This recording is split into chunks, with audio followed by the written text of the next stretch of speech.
ఇప్పుడు నాకు ఒక డౌట్. ఇప్పుడు చాలా మందికి ఇలా ఈ డౌట్ వస్తది.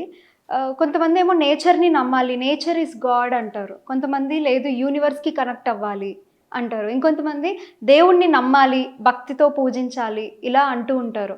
అయితే అసలు దేవుడా, నేచరా, అటు యూనివర్సా ఎలా కనెక్ట్ అవ్వాలి? ఇప్పుడు నేచర్‌తో మాట్లాడాలి అంటే ఎలా కనెక్ట్ అవ్వాలి?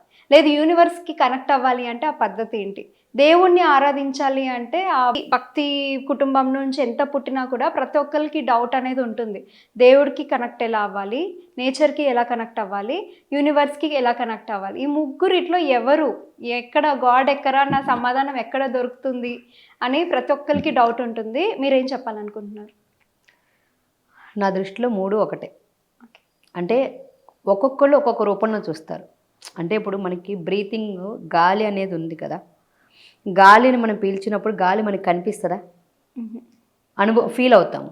కొంతమంది భగవంతుడు అంటే పటాల్లో, రూపాల్లో, భగవంతుడి రూపంలో చూస్తారు. కొంతమంది ఇప్పుడేంటంటే బాగా యూనివర్సల్ కాన్సెప్ట్ పెరిగింది. హ్మ్. యూనివర్స్ అంటే పంచభూతాలు, నక్షత్రాలు, ఆకాశం ఇవన్నీ మిళితమే. హ్మ్. ఇవన్నీ ఎందులో ఉన్నాయి? ప్రకృతిలోనే ఉన్నాయి. అసలు చాలామంది మహాత్ములు గాని ఎవరైనా చెప్పింది ఈ ప్రకృతే దేవత, దైవము.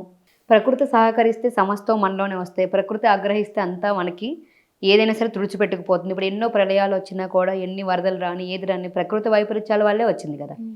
అంటే ప్రకృతిలోనే అంటే ఆ దేవీ దేవతలందరూ కూడా ప్రకృతిలోనే ఈ పచ్చదనంలోనే మిళితమై ఉంటారు. హ్మ్. అంటే ఇప్పుడు నేచర్‌ని మనం ఏం చేస్తున్నాము? హార్మ్ చేస్తున్నాం. అంటే చాలామంది దేవతలు కూడా ఏమంటారు? ప్రకృతికి కోపం వస్తే ప్రళయతాండం చేస్తది. ప్రకృతి ఎంతసేపు చల్లగా ఉంటేనే మనకి ఇదవుతుంది అని చెప్తారు. హ్మ్. అంటే ఒక చెట్టుని పూలో భగవంతుడిని చూస్తాం. హ్మ్. ఒక నదిలో భగవంతుడిని చూస్తాము. హ్మ్. ఒక ఆకాశంలో భగవంతుడిని చూస్తున్నాము. అన్నిట్లో పంచభూతాల్లోనూ దాగి ఉన్నది కూడా ఆ భగవంతుని శక్తే కదా! హ్మ్. ఆ భగవంతుడికి నామరూపాలు లేవు. నిజం చెప్పాలంటే అందరూ చెప్పిన మహాత్ములు గొప్ప గొప్ప ఋషులు అందరూ చెప్పింది కూడా ఏంటి? నామరూపరహితగా ఏదైతే ఉందో ఆ పైన త్రిగుణాత్మకమైన డివైన్ పవర్ ఏదైతే ఉందో అదే భగవంతుడు అంటున్నాము. ఆయన ఈ చరాచర సృష్టిని సృష్టించాడు. మొత్తం సమస్త ప్రకృతిలోనూ ఆ భగవంతుడే మిళితమై ఉన్నారు అని చెప్తున్నారు. ఆ భగవంతుడు అనేది ఎవరికి కొంతమంది ఏంటంటే ఒకేసారి యూనివర్సల్‌గా ఆ చైతన్యాన్ని చూడాలంటే సాధ్యం కాదు. సమస్త సృష్టి రానైనప్పుడు ఒక్కొక్కళ్ళకి ఒక్కొక్క రూపం నప్పొచ్చు. ఇప్పుడు నీకు ఎంతోమంది చుట్టాలున్నారు, భగవంతుడున్నారు. అందరూ ఉన్నప్పుడు నీకు కొంతమందికి అత్త నచ్చుద్ది, కొంతమందికి అమ్మ నచ్చుద్ది, కొంతమందికి బాబాయ్ నచ్చుతారు, కొంతమందికి నాన్న నచ్చుతారు. హ్మ్. అలాగే భగవంతుడు ఈ ముక్కోటి రూపాల్లో ఒక్కొక్కళ్ళకి లక్ష్మీదేవి రూపం నచ్చుద్ది, ఒకళ్ళకి ఇంకొక రూపం నచ్చుతుంది, ఒకళ్ళు బాబా నచ్చుతారు, ఒకళ్ళకి ఇంకొకరకు నచ్చుతారు. హ్మ్. అండ్ మీకు యూనివర్స్ అంటే డైరెక్ట్ ఆ లోపల ఉన్న విశ్వ చైతన్యాన్ని మనం చూడగలుగుతున్నాము, చేయగలుగుతున్నాము అంటే మీకు అనుభవం అవుతే చూడండి. లేదంటే భగవంతుడు చెప్పింది ఏంటంటే సమస్త సృష్టి నాలోనే నుంచి ఇముడించింది. నాలో నుంచి ఆ భగవంతుని యొక్క విశ్వ చైతన్యం ఉంది. విశ్వం మొత్తం నాలోనే ఉంది అన్నారు. అది చూడగలిగినప్పుడు ఆ మీ ఇష్ట దైవాన్ని అంటే వన్నెస్‌కి రావాలి.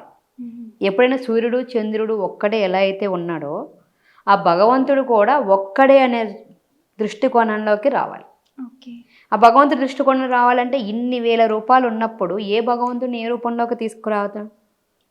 అంటే కొంతమందికి అల్లా ఇష్టమవుతారు, కొంతమందికి జీసస్ ఇష్టమవుతారు, కొంతమందికి బాబా ఇష్టమవుతారు, కొంతమందికి దత్తాత్రేయ స్వామి ఇష్టమవుతారు, కొంతమందికి లక్ష్మీదేవి అట్లా ఒక్కొక్కడికి రాముడు అట్లా ఎవరికి ఇష్టమైన దేవుణ్ణి ఈ సమస్త యూనివర్సు ప్రకృతి ఈ రూపంలో నీకు ఇష్టదైవ రూపంలోనే ఇలా ఉంది అని చూడడం అలవాటు చేసుకుంటే హ్మ్. మనకు ఆ ఒక్కడే పరమాత్ముడు అనే దృష్టిలోకి మనం వెళ్తాం. ఓకే. ఎక్కడికి వెళ్ళినా కూడా మనకి తెలియనప్పుడు ఏంటంటే మనం ఇక్కడ లక్ష్మీదేవికి అంటే మొక్కులు కూడా మనం మొక్కేస్తూ ఉంటాం. ఇక్కడికి వెళ్ళి లక్ష్మీదేవికి ఒకటి మొక్కుతాం, ఇంకోటి రాముడికి ఒకటి చెప్తాం, తిరుపతిలో వెంకటేశ్వర స్వామికి ఒకటి మొక్కుతూ ఉంటాం. అంటే భగవంతుడు ఒక్కడే అయినప్పుడు ఇన్ని రూపాలుగా అవతరించారని ఆయనే చెప్పినప్పుడు నీకు ఇష్టదైవం ఎవరైతే ఉందో ఆ ఇష్టదైవాన్ని అందరిలోనూ చూడమంటున్నారు. ఆ యూనివర్స్ అనేది నీకు ప్రత్యక్షంగా డివైన్ పవర్ చైతన్యము ఆ త్రికరణ ఎవరైతే నామరూప సృష్టి స్థితిలయ కారకుడు ఎవరైతే ఉన్నాడో ఆ విశ్వ చైతన్య పరమాత్మ నీకు తెలియనప్పుడు ఆ డివైన్ పవర్కి నువ్వు కనెక్ట్ అవ్వలేకపోతే ఈ నీకు ఇష్టమైన రూపాల్లో నుంచి ఎవరైతే ఉన్నాడో ఆ సమస్త యూనివర్సు ఆ రూపంలోనే ఉంది. ఓకే. అంటే నాకు సపోజ్ బాబా ఇష్టం అన్నాను. ఈ బాబాలోనే యూనివర్స్ ఉంది, బాబానే యూనివర్స్ అని చూడటం. అంటే భగవంతుడు ఎక్కడికి ఎంతసేపు సూర్యుడు ఒకడే, చంద్రుడు ఒక్కడే ఎలా అయితే ఉన్నాడో భగవంతుడు కూడా ఒక్కడే. కానీ అనేక రూపాల్లోకి వచ్చినప్పుడు ఆ వన్నెస్‌కి రావాలి. మనం ఎప్పుడైతే వన్నెస్కి వస్తామో భగవంతుణ్ణి ఏ రూపంలో ఉన్నా కూడా నా ఇష్ట దైవమని ఈ రూపానికి నమస్కరిస్తున్నాను అనే ఒక దృష్టికోణానికి మనం వచ్చినప్పుడు సమస్త అందరిలోనూ భగవంతుడు కనిపిస్తాడు. అలా రావాలంటే డే టు డే లైఫ్లో మనం దాన్ని ఇంప్లిమెంట్ చేసుకోవాలి. ఇప్పుడు యూనివర్సల్ కాన్సెప్ట్లో చాలామంది యూనివర్స్కి కనెక్ట్ అవ్వలేకపోవడానికి, యూనివర్స్కి రావడానికి కూడా యూనివర్స్ అంటే ఎక్కడో ఉందని అనుకుంటున్నాము.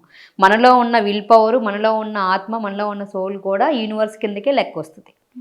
మన లోపల ఉన్న చైతన్యాన్ని మనం చూడగలిగినప్పుడు మన ఇష్టదైవంలోనే ఆ భగవంతుడు ఉన్నాడు, యూనివర్స్ ఉంది అనేది ఆ రూపంలో చూడండి. ఈ సమస్త సృష్టి బ్రహ్మాండం అంతా కూడా నా ఇష్టమైన పరమాత్మే యూనివర్స్లో ఉన్నాడు, నేను యూనివర్స్ని నాకు కావాల్సింది అడుగుతున్నాను, మన కోరిక ఏదైనా అక్కడ విన్నవించుకుంటే యూనివర్స్కి అలా ప్రకృతికి వచ్చేటప్పటికి ప్రకృతే దైవం అంటారు కొంతమంది. అంటే ఏదైనా కూడా సమస్త సృష్టిలో భగవంతుడు అణువణువున నిండి ఉన్నప్పుడు ఒక చెట్టులో ఉంటాడు, ఒక సరస్సులో ఉంటాడు, ఆకాశంలో ఉంటాడు, గాలి నీరు ఏదైతే పంచభూతాలు ఉన్నాయో పంచభూతాలు అన్నింటిలోనూ భగవంతుడు మిళితమై ఉన్నది.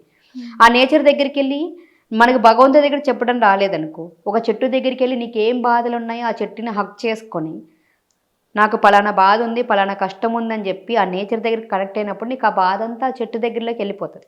అంటే మనకి ఆక్సిజన్ అందించి కార్బన్ డైఆక్సైడ్ చెట్టు పీల్చుకుంటున్నప్పుడు మనకి సమస్త ప్రాణ సృష్టికి ఆధారమైన ఆ ప్రకృతే కదా మనకి. ఓకే, అర్థమైందా? అంటే మనకు కావాల్సిన గాలిని ఈ సృష్టి ఎలా అయితే ఇస్తుంది, ఈ ప్రకృతిలో చెట్ల నుంచే కదా మనకి గాలి అనేది వస్తుంది, ఈ ప్రకృతిలో నుంచే గాలి వస్తుంది. మనకి ఆ ప్రకృతి ప్రాణాధారమైన జీవనాధారమైన గాలి ఇస్తున్నప్పుడు మనకి కార్బన్ డైఆక్సైడ్ తీసుకొని మళ్ళీ దాన్ని మంచి రూపంలోకి మార్చినప్పుడు మన బాధలన్నింటినీ రూపుమార్పదా ప్రకృతికి. అంటే ఇప్పుడు ఏం చేస్తున్నాం, రాను రాను అడవులను కొట్టేసుకున్నాము, ప్రతిరోజు ప్రకృతికి హామ్ చేస్తున్నాము. అందుకే చాలామంది మహాత్ములు ఏం చెప్పినా కూడా ప్రకృతి విరుద్ధంగా చేయొద్దు అని చెప్తారు.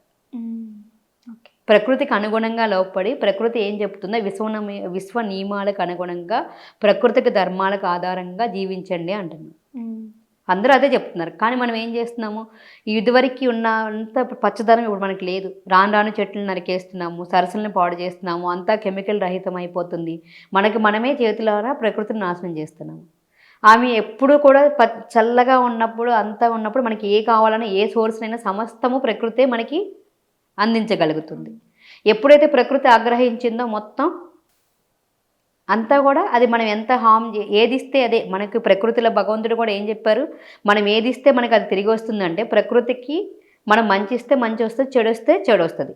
ఆ ప్రకృతి అంటే కూడా ఎక్కడ ఎదుటి మనిషిలోనూ ఆ యూనివర్సే ఉన్నాడు, భగవంతుడు ఉన్నాడు, నాలోనూ భగవంతుడే ఉన్నాడు, నీలోనూ భగవంతుడే ఉన్నాడు, ప్రతి ఒక్క అణువణువులో భగవంతుడే ఉన్నప్పుడు ఎదుటి వాడికి మన చేతల వల్ల కానీ మనం చేసే ఒక మాట ద్వారా కానీ ఒక చేత ద్వారా కానీ ఎదుటి వ్యక్తికి హామ్ జరగకూడదు. అదేవిధంగా ఎదుటి వ్యక్తి చేత కూడా మనం ఎలాంటి ప్రాబ్లం ఫేస్ చేయొద్దు. అంటే ఎదుటివాడిని గౌరవిస్తూ నిన్ను గౌరవించుకుంటూ ఉన్నప్పుడు సమస్త ప్రకృతిని కూడా గౌరవించినట్టే లెక్క. భగవంతుడు అంటే ప్రతి ఒక్క మనిషిలో భగవంతుడు ఉన్నాడు, అన్ని జీవుల్లోనూ జీవరాశులు ఉన్నప్పుడు అలాగే భగవంతుడిని మీరు ఏ రూపంలో చూస్తారో ఆ రూపంలో చూడండి. యూనివర్స్ తెలిస్తే యూనివర్స్కి వెళ్ళండి. యూనివర్స్ తెలియలేదు అంటారా, నీ ఇష్టదైవాన్ని సమస్త భూప్రపంచము ఈ సృష్టి అంతా ఉంది, ఇది కూడా తెలియట్లేదా? పంచభూతాలు అనేవి మనకి అందరికీ తెలుస్తుంది కదా, గాలి, నీరు, ఆకాశం, అగ్ని. ప్రతిరోజు వీటిని మనం ఉపయోగించుకుంటున్నాం కదా.